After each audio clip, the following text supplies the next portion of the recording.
น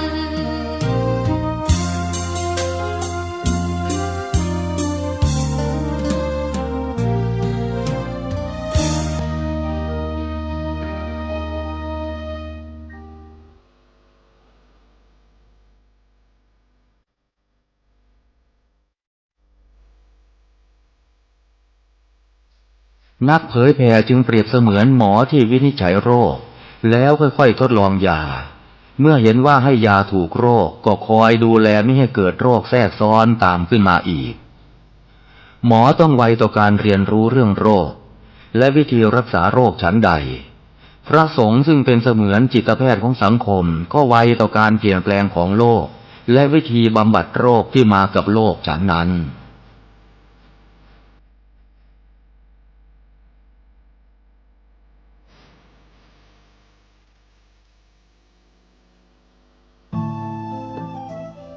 ท่านกำลังติดตามรับฟังสถานีวิทยุกระจายเสียงพระพุทธศาสนาแห่งชาติและสังคมคลื่นเพื่อการศึกษาพระพุทธศาสนาและวัฒนธรรมระบบ FM 104.5 เมกะเฮิรตซ์รายการต่อไปเป็นรายการคดีโลกคดีธรรม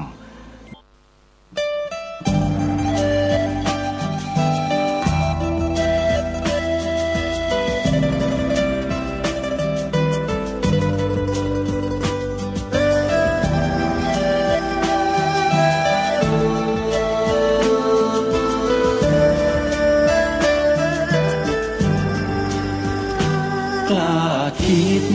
ก็ต้องกล้าทำอย่ากลัวถ้าทำความดีเร่งศึกษาปัญหาให้ทันท่วงทีเมืองไทยจะพัฒนากว่านี้รายการดีๆคดีโลกคดีธรรมขอรำพันบรรยายความคิดเครื่องหมายแห่งสีทั้งสามงามถนัดขาวคือบริสุทธิ์สีสวัสดิ์หมายพระไตรรัตน์และธรรมะคุ้มจิตไทยแดงคือ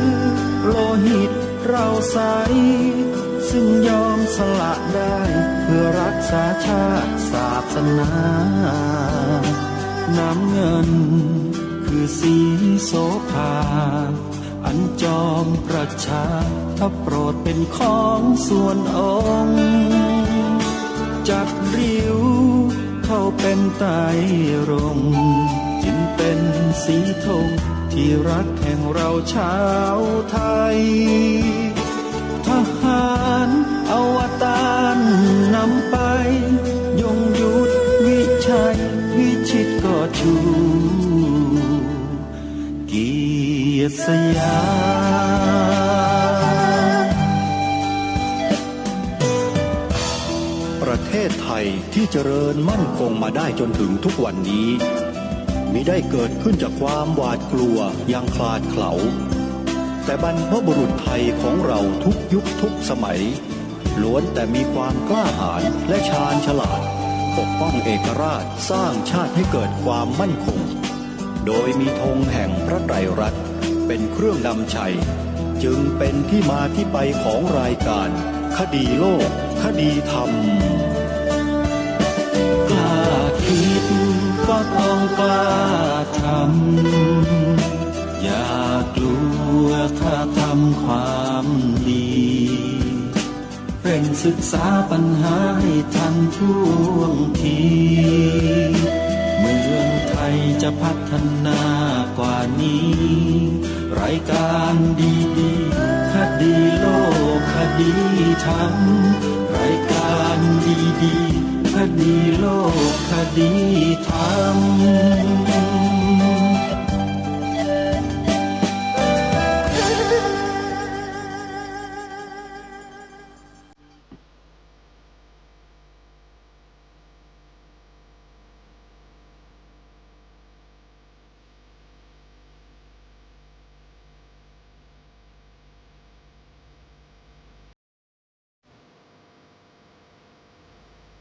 ขอ กราบถวายความนอบน้อมแด่พระรัตนตรัยถวายความเคารพพระมหาเถระพระเถรานุเถระทุกท่าน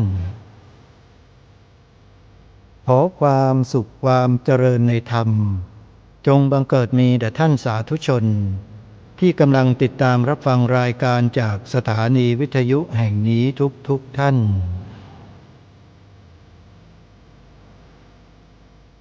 ขอนำท่านผู้ฟังเข้าสู่รายการคดีโลกคดีธรรม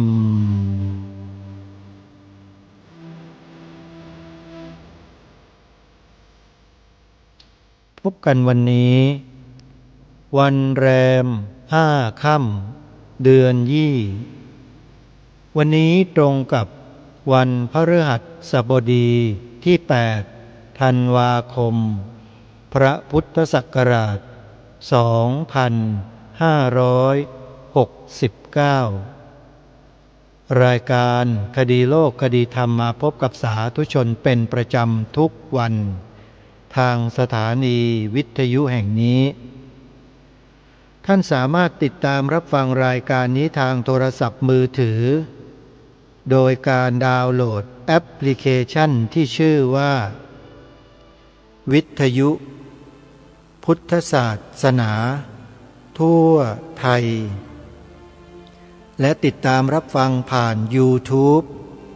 ที่ช่องวัดฝายหินและธรรมะคลื่นสีขาวสามารถติดตามรับชมในรูปแบบของคลิปวิดีโอใน YouTube ได้สาธุชนผู้ฟังทุกท่านในวันที่17 มกราคมที่จะถึงนี้มีกิจกรรมงานปฏิบัติธรรมสัญจร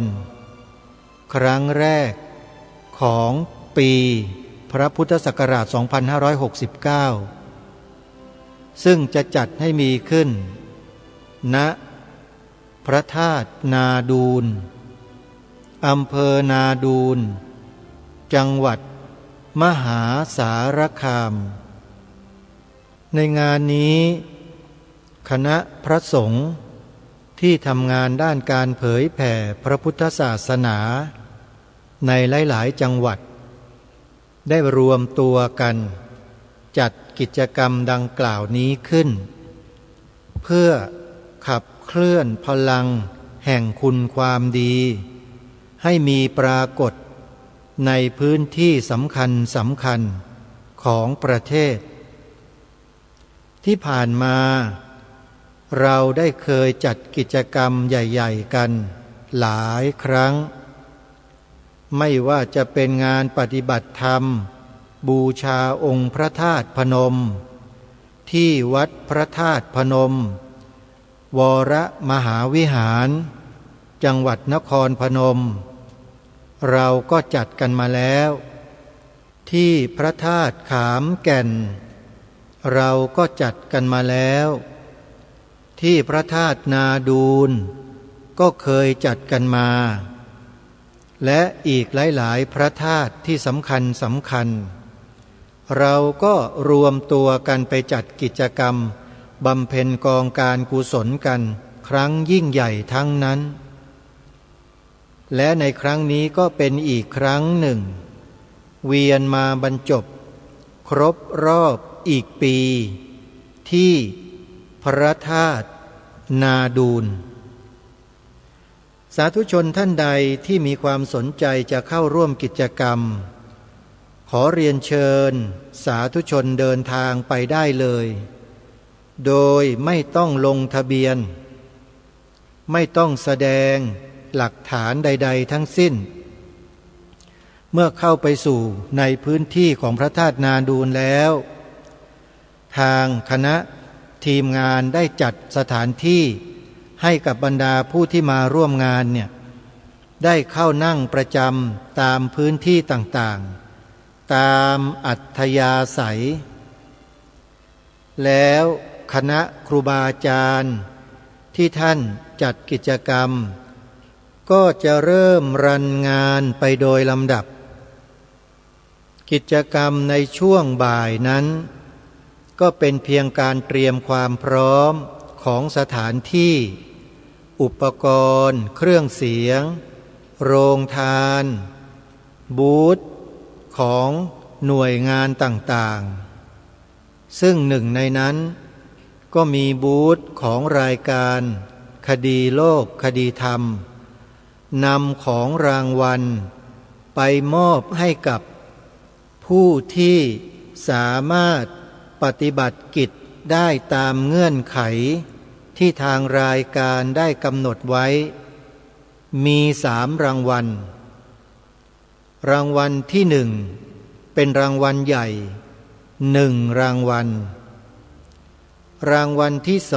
2เป็นรางวัลรองชนะเลิศอันดับ5 รางวัลและนอกนั้นเป็นรางวัลโดยทั่วไปที่ญาติโยมสามารถจดจำบทพระราชนิพนธ์ความหมายธงไตรรงค์ได้ถ้าหากใครจำได้ท่องได้กล่าวได้ทั้งหมดไปรับของรางวัลจากรายการคดีโลกคดีธรรมได้เลยที่พระธาตุนาดูลแต่จะยังไม่บอกนะว่ารางวัลอะไรแต่เป็นของประจำรายการคดีโลกคดีธรรมโดยเฉพาะเลย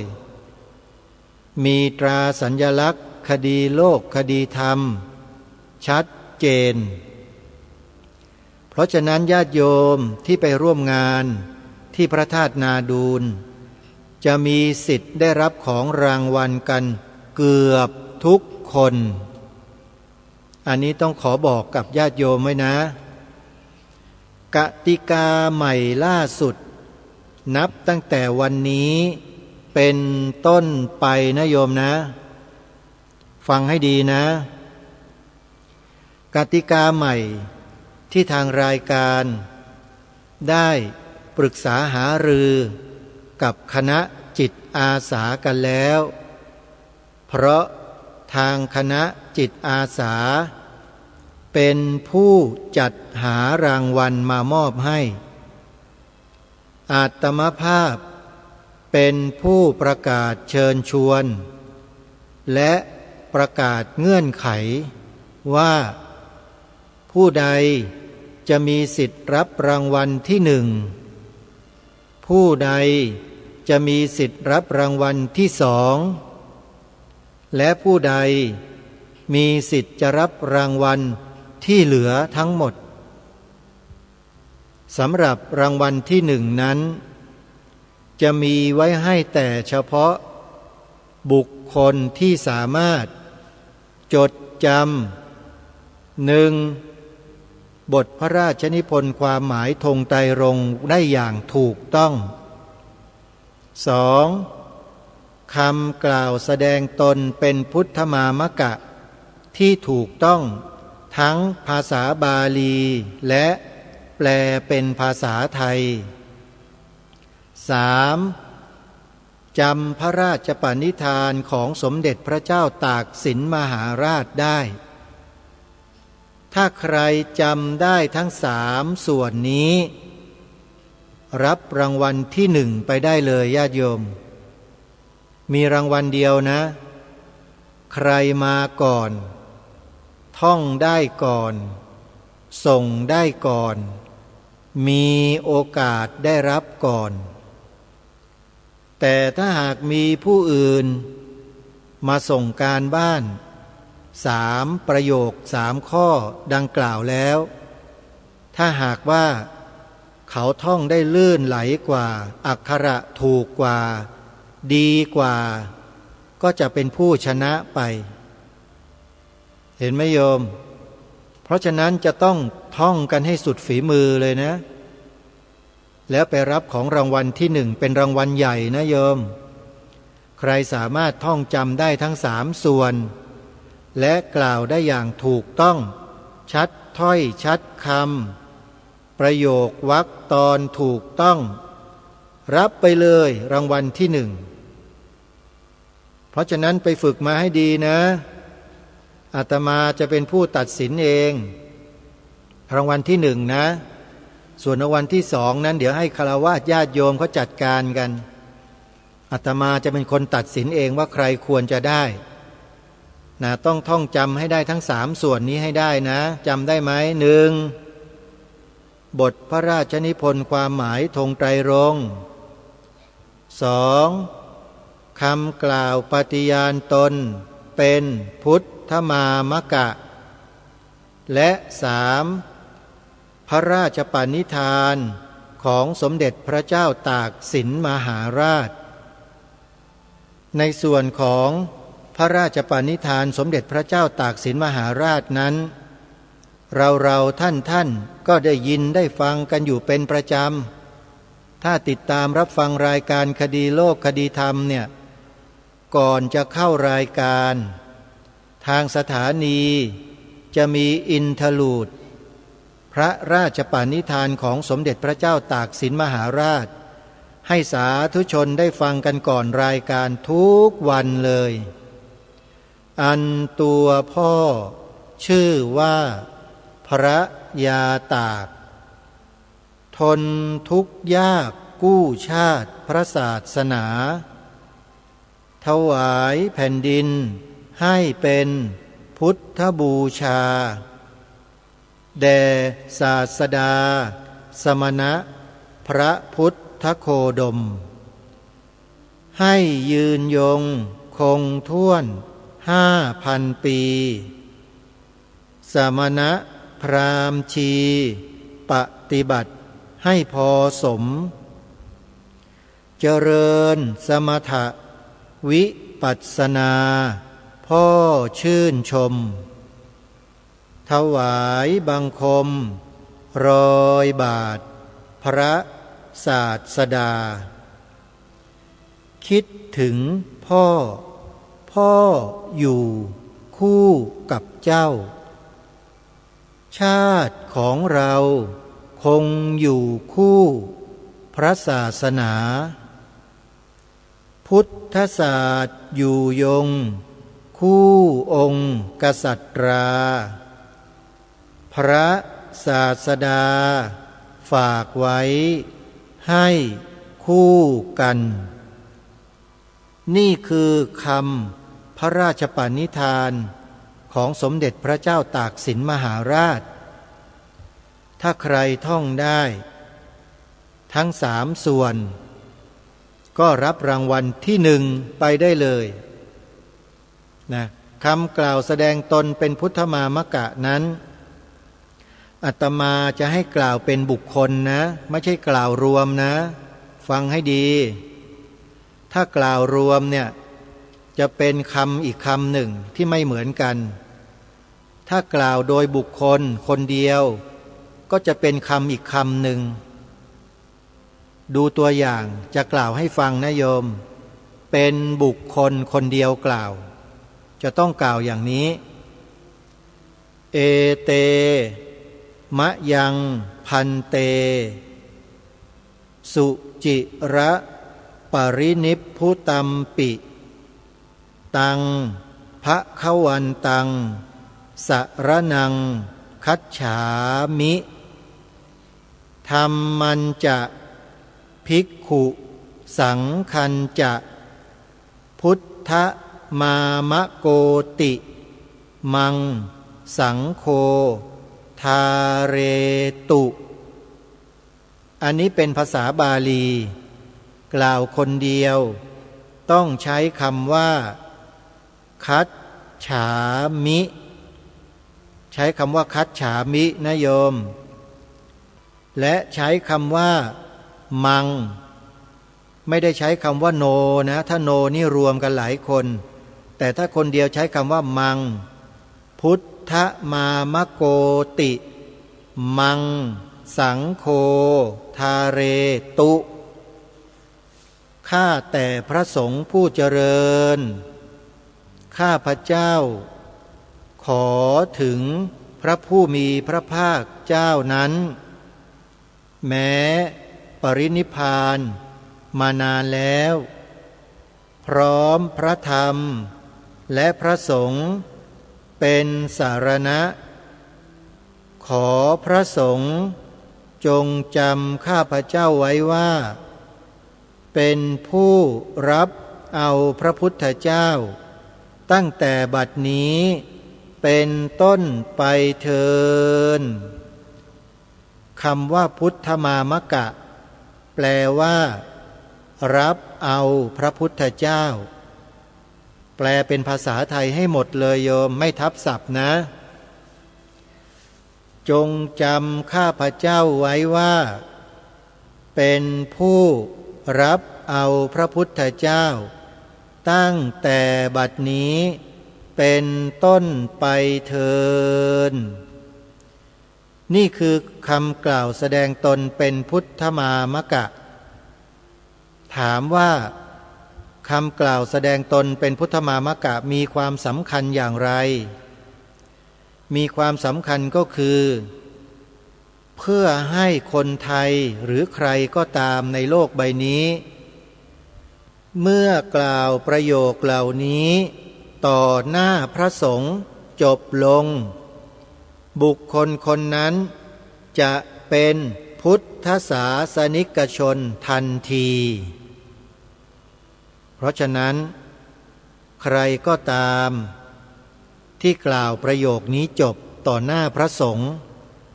เขาจะเป็นพุทธศาสนิกชนทันทีถ้านับถือศาสนาอื่นกล่าวประโยคนี้ต่อหน้าพระสงฆ์คุณก็จะเปลี่ยนศาสนาทันทีเห็นไหมญาติโยมสาธุชนทุกท่านคำกล่าวแสดงตนเป็นพุทธมามกะมีความสำคัญและศักดิ์สิทธิ์ถึงเพียงนี้สามารถทำให้คนต่างศาสนาเปลี่ยนเป็นพุทธศาสนิกชนได้เลยมหัศจรรย์ไม่โยมเพราะฉะนั้นใครที่มีเพื่อนนับถือศาสนาอื่นอยู่แล้วถ้าหากเขาต้องการจะเปลี่ยนศาสนาเนี่ยโยมมาให้เขากล่าวแสดงตนเป็นพุทธมามกะอย่างนี้แหละแล้วต้องทำต่อหน้าพระสงฆ์4 รูปขึ้นไปนะจึงจะสำเร็จได้ขอเชิญนะโยมยินดีต้อนรับถ้าใครจะเปลี่ยนศาสนาไปเปลี่ยนในงานปฏิบัติธรรมสัญจรที่พระธาตุนาดูนได้เลยเดี๋ยวทางอาตมาภาพจะปรึกษาหารือกับครูบาอาจารย์ในงานแล้วก็จะตั้งพระสงฆ์4 รูปขึ้นไปทำพิธีกล่าวแสดงตนเป็นพุทธมามกะให้ยินดีเป็นอย่างยิ่งนะโยมนะ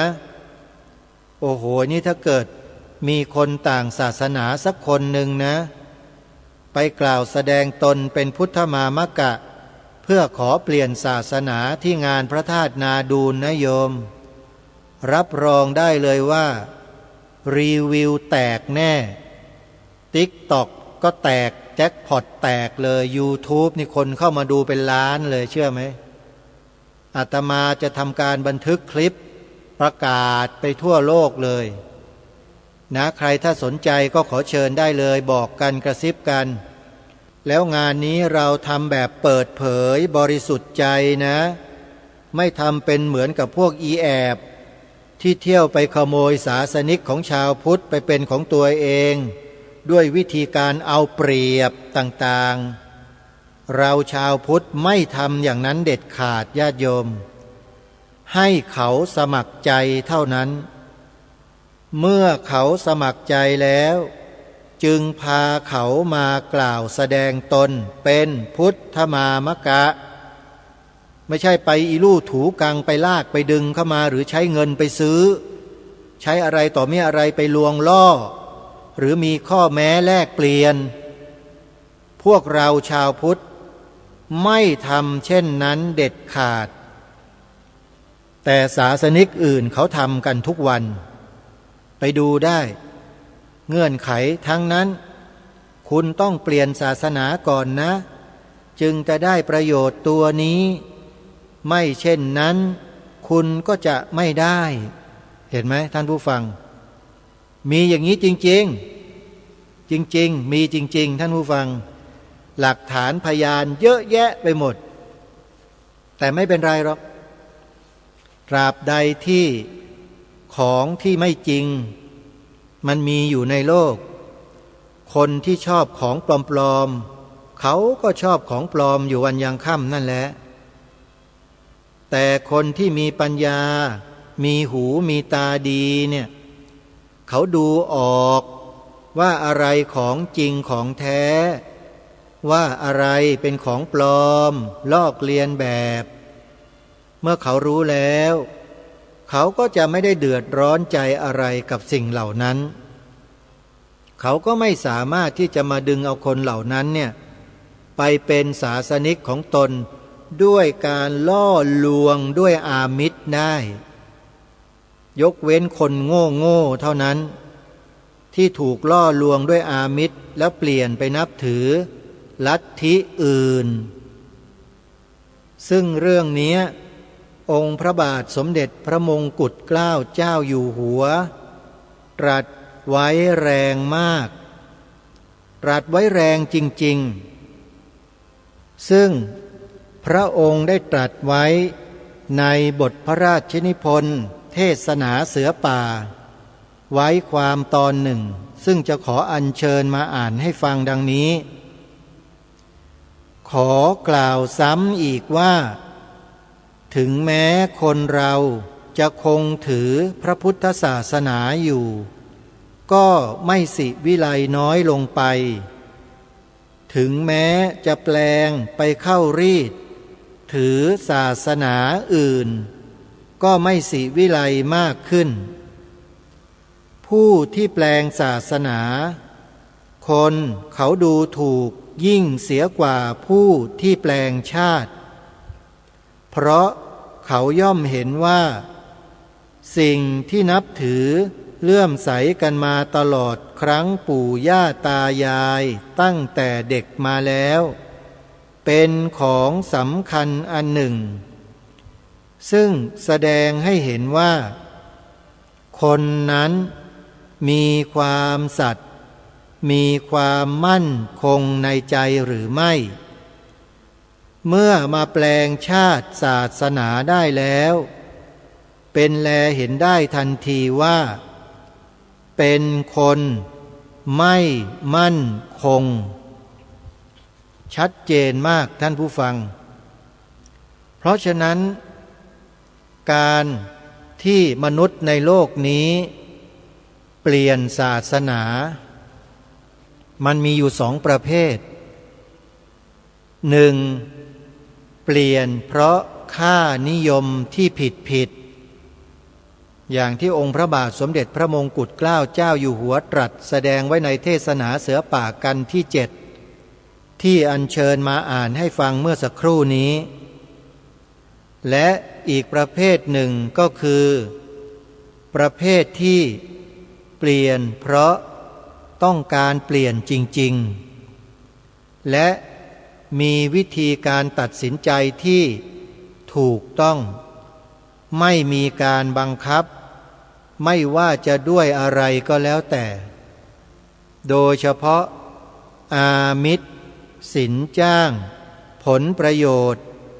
ไม่มีเลยนั่นก็คือการเปลี่ยนมานับถือศาสนาพุทธไม่ต้องเสียอะไรเลยฮะไม่ต้องเสียอะไรทั้งสิ้นไม่มีการบังคับใดๆด้วย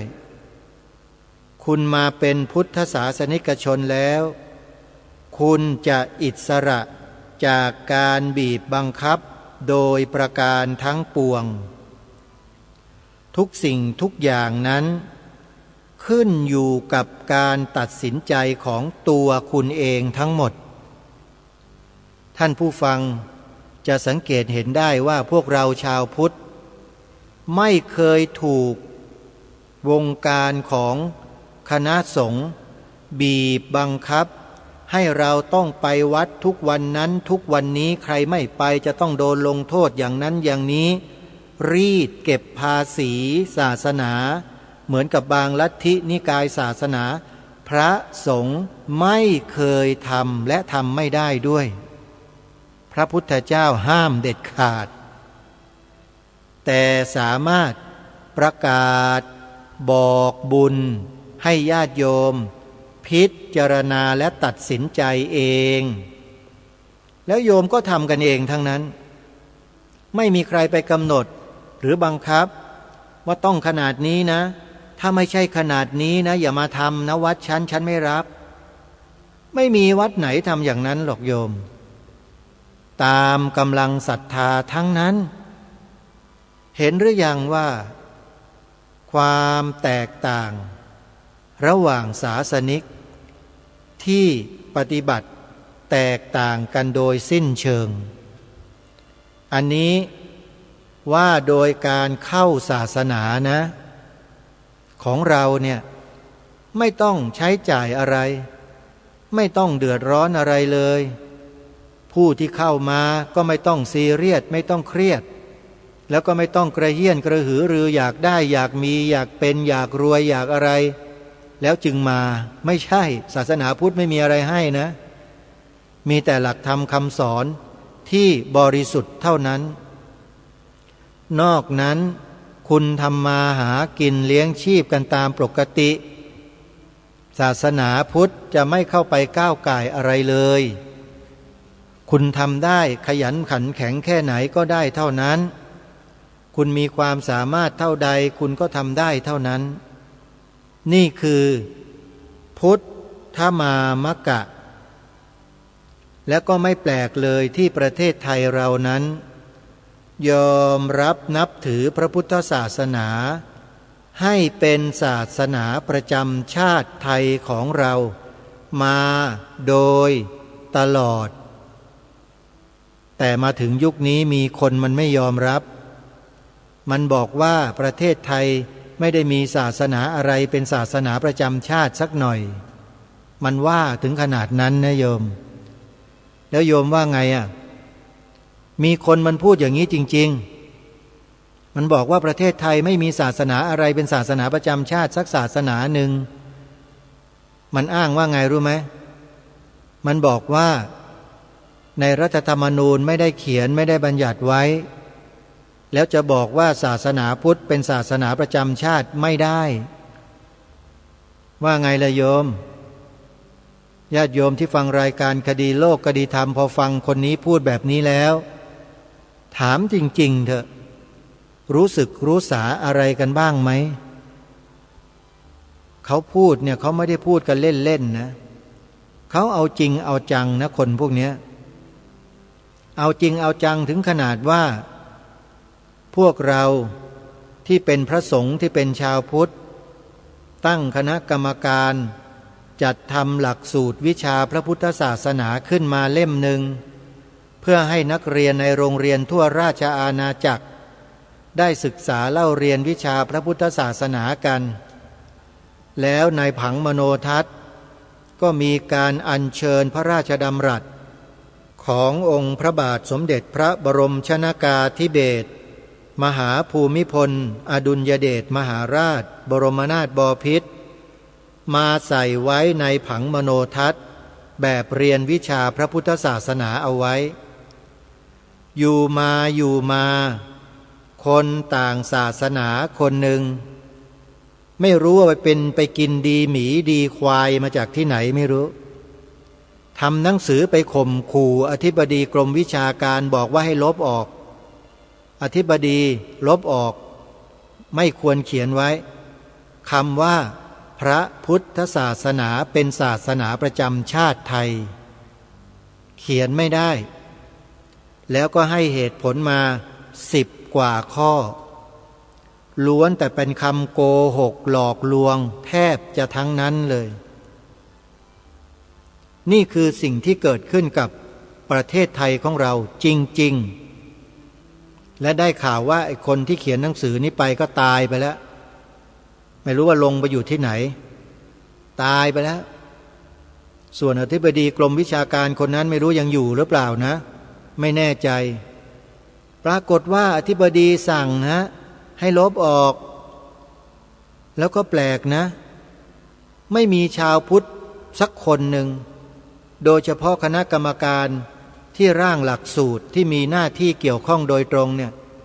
ไปทักท้วงเลยแม้แต่คนเดียวไม่มีเลยแปลว่าขาสั่นกันหมดกลัวกลัวฮะกลัวศาสนาพุทธจะมั่นคงปล่อยให้ใครไม่รู้มาโค่นศาสนาพุทธลงต่อหน้าต่อตาคือลบคำว่าพระพุทธศาสนาเป็นศาสนาประจำชาติไทยออกไปจากแบบเรียนวิชาพระพุทธศาสนาของตัวเองแบบเฉยๆเลยไม่มีการทักท้วงอะไรแม้แต่นิดเดียวเลยนี่คือประเทศไทยเรานี่คือชาวพุทธในประเทศไทยให้อำนาจแล้วแต่งตั้งให้มีหน้าที่แล้วแต่กลับปล่อยไม่มีการทักท้วงอะไรเลยแล้วเราจะหวังอะไรในอนาคตกับบุคคลเหล่านั้นจริงหรือไม่ท่านผู้ฟังเมื่อเขามีหน้าที่รับผิดชอบตำรับตำราเรียนของตนเองแท้ๆพอมีใครก็ไม่รู้เขียนกระดาษเปื้อนหมึกฉบับเดียวส่งให้อธิบดีกรมวิชาการเท่านั้นแหละอธิบดีเกษียณหนังสือบอกให้ลบได้ไม่จำเป็นต้องเขียนพวกก็เอาออกหมดเลยปรากฏว่าคณะกรรมการร่างหลักสูตรวิชาพุทธศาสนาเล่มนั้นเงียบกันหมดเลยไม่มีทักท้วงอะไรเลยแล้วอย่างนี้จะพาพระพุทธศาสนาของบ้านนี้เมืองนี้ไปรอดไหมโยมว่าไปรอดไหมโยมนั่นแหละคือคำตอบโยมตอบกันเองครับตอบยังไงก็ได้แต่ที่แน่ๆก็คือเราจะไม่ยอมให้ใครมาลบล้างความถูกต้องของชาติบ้านเมืองของเราเป็นอันขาดเราจึงพากันมารณรงค์ให้กล่าวให้พูดคำนี้กันไงพระพุทธศาสนาเป็นศาสนาประจำชาติไทยของเราและสีขาวในธงชาติไทยหมายถึงพระพุทธศาสนาเท่านั้นถ้าประชาชนคนไทยไม่พากันกล่าวแบบนี้นะต่อไปในวันข้างหน้าจะมีคนมันแอบอ้างว่ามันก็คือส่วนหนึ่งของสีขาวในธงไตรรงค์แล้วเมื่อมีคนแอบอ้างหนึ่งคนคนที่สองสามสี่ก็จะตามมาเต็มไปหมดเลยทีนี้แหละบ้านเมืองมันจะเป็นยังไงมั่วไหมล่ะศาสนาประจำชาติไม่รู้เป็นศาสนาอะไรกันแน่ขวักไขว่กันอยู่ในสีขาวธงชาติแย่งกันอยู่นั่นน่ะสุดท้ายมันก็เกิดอะไรขึ้นล่ะบ้านแตกสาแหรกขาดในที่สุดแย่งกันเป็นใหญ่เห็นหรือยังท่านผู้ฟังมองอนาคตต้องมองให้ขาดมองให้ไกลๆอย่ามองอยู่แค่หน้าบ้านของเราแค่นี้ดูให้มันไกลๆโยมสิ่งที่ทางรายการมารณรงค์ให้ทำกันเนี่ยทำเผื่ออนาคตข้างหน้าไว้เพราะสถานการณ์ที่ผ่านมาเนี่ยมันฟ้องเราชัดเจนอยู่แล้วว่าคนเหล่านี้โลภล่วงเกินไปตลอดไม่หยุดเลยโลภตลอดโลภล่วงเกินไปเหมือนพระราชดำรัสตรัสประกาศของรัชกาลที่สี่พระบาทสมเด็จพระจอมเกล้าเจ้าอยู่หัวรัชกาลที่สี่ตรัสไว้ที่ทางรายการได้อัญเชิญมาบ่อยๆจำได้ไหมที่พระองค์ตรัสความตอนหนึ่งว่าพระนครนี้เป็นถิ่นที่ของคนนับถือพระพุทธศาสนามาแต่เดิม ไม่ใช่แผ่นดินของศาสนาอื่นคนที่ถือศาสนาอื่นมาแต่อื่นก็ดีอยู่ในเมืองนี้ก็ดีจะโทมนัสน้อยใจด้วยริษยาแก่พระพุทธศาสนาเพราะบูชาอันนี้ไม่ได้ด้วยไม่ใช่เมืองของศาสนาตัวเลยถ้าโทมนัสก็ชื่อว่าโลภล่วงเกินไปชัดเจนไหมท่านผู้ฟังพระองค์ท่านตรัสไว้ชัดเจนและเป็นประชุมประกาศรัชกาลที่สี่ถือเป็นกฎหมายสูงสุดของชาติบ้านเมืองในสมัยนั้นและมาสมัยนี้อย่าบอกนะว่าสิ่งนั้นไม่สำคัญและไม่มีความจำเป็นใครอย่าพูดแบบนี้เด็ดขาดโดนไม่157ก็112ทันทีเห็นหรือยังท่านผู้ฟัง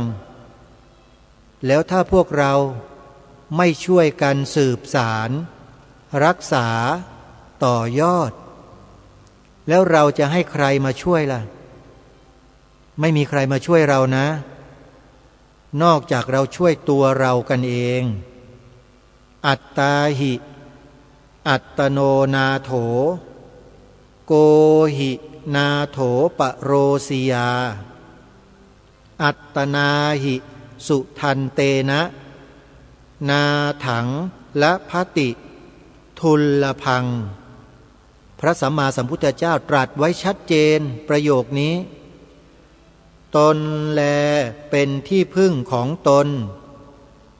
คนอื่นใครเล่าจะเป็นที่พึ่งได้เมื่อคนมีตนฝึกฝนดีแล้วย่อมได้ที่พึ่งที่ได้โดยยากในที่นี้ก็หมายถึงการกล่าวประโยค2ประโยคนี้และพระราชนิพนธ์ความหมายธงไตรรงค์นั่นเองพึ่งตัวเองท่านผู้ฟังพวกเราชาวไทยต้องท่องจำกันให้ได้กล่าว2ประโยคนี้ให้หนักแน่นโดยไม่หวั่นไหวไม่หวั่นเกรงหน้าอินหน้าพรหมที่ไหนทั้งนั้นไม่ต้องไปเกรงสอนลูกบอกหลานเลยสีขาวในธงชาติไทยหมายถึงพระพุทธศาสนาเท่านั้นแล้วถ้ามีใครไอ้อีหน้าไหนมาทักท้วงมาคัดค้านต่อต้านมาเล่นงานบอกรายการคดีโลกคดีธรรมให้ทราบสักหน่อยชื่อนามสกุลตำแหน่งยศบอกมาให้หมดหน่วยงานบอกมาเดี๋ยวทางรายการจะได้ให้ผู้ที่เกี่ยวข้องไปดำเนินการกับบุคคลคนนั้นบอกมานะใครที่มีพฤติกรรมเช่นนั้นน่ะเพราะฉะนั้นพวกเรานี่แหละเราต้องอัตตาหิอัตโนนาโถกันทุกคนเลยอย่าไปรอทางการพูดแล้วพูดอีกว่าทางการน่ะเขาเป็นลูกจ้างกินเงินเดือนเขาทำหน้าที่เพราะเงินเดือนแต่พวกเราไม่ใช่พวกเราเนี่ยคือประชาชนเป็นจิตอาสาเราทำได้เลยทันทีไม่มีคำสั่งก็ทำได้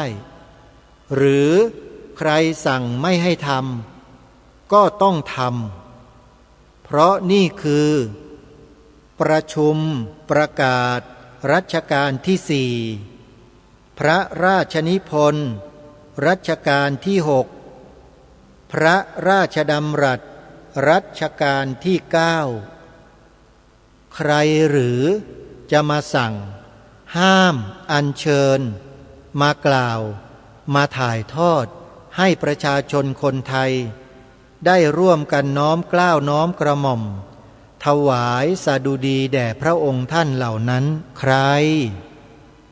รจะมาคัดค้านต่อต้านไม่มีหรอกท่านผู้ฟังถ้ามีคนนั้นก็ซวยเท่านั้นแหละเราเตรียมการเอาไว้หมดแล้วท่านสาธุชนทุกท่านย้ำแล้วย้ำอีกว่าทางรายการไม่ใช่มาทำเช่นนี้เพราะปัญญาอ่อนนะถ้าปัญญาอ่อนไม่มานั่งทำงานพวกนี้หรอก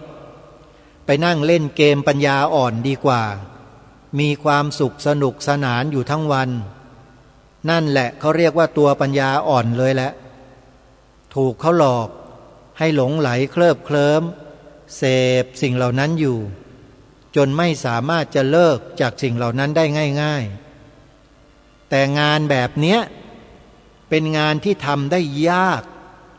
หาคนทำยากแต่ถ้าทำแล้วยังไม่แน่ใจไม่มั่นใจก็เลิกได้ง่ายเหมือนกันนะงานเนี้ยงานแบบเนี้ยขอบอกนะท่านผู้ฟังถ้าไม่แน่จริงเดี๋ยวท่านก็วางมือประเภทปากกล้าขาสั่นเนี่ยอย่ามานะปากกล้าแล้วใจมันต้องกล้าสุดๆด้วยกล้าเผชิญกับความจริงยึดมั่นอยู่บนหลักการที่ถูกต้องของบ้านเมืองจึงมาทำร่วมกันใครจะร่วมอุดมการณ์นะโยมเข้าไปดูเว็บไซต์ที่อาตมาภาพเปิดเอาไว้ให้เว็บไซต์ที่ชื่อว่าสภาพุทธบริษัทภาคประชาสังคมจิตอาสา www.vbcs-66.com หรือพิมพ์ชื่อสภาพุทธบริษัทเท่านั้น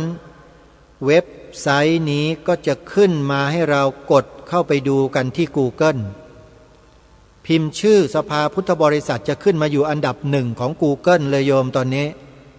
มีผู้เข้าไปชมแล้วนะเข้าไปดูนะ43 ล้านกว่าคน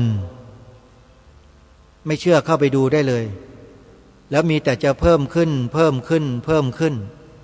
ในนั้นมีอะไรให้ท่านไปดูได้ศึกษากันเยอะแยะไปหมดลองไปเปิดดูกันได้เลยโยมสภาพุทธบริษัท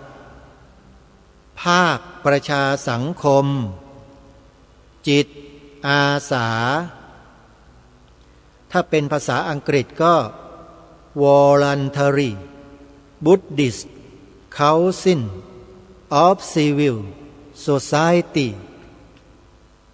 VBCS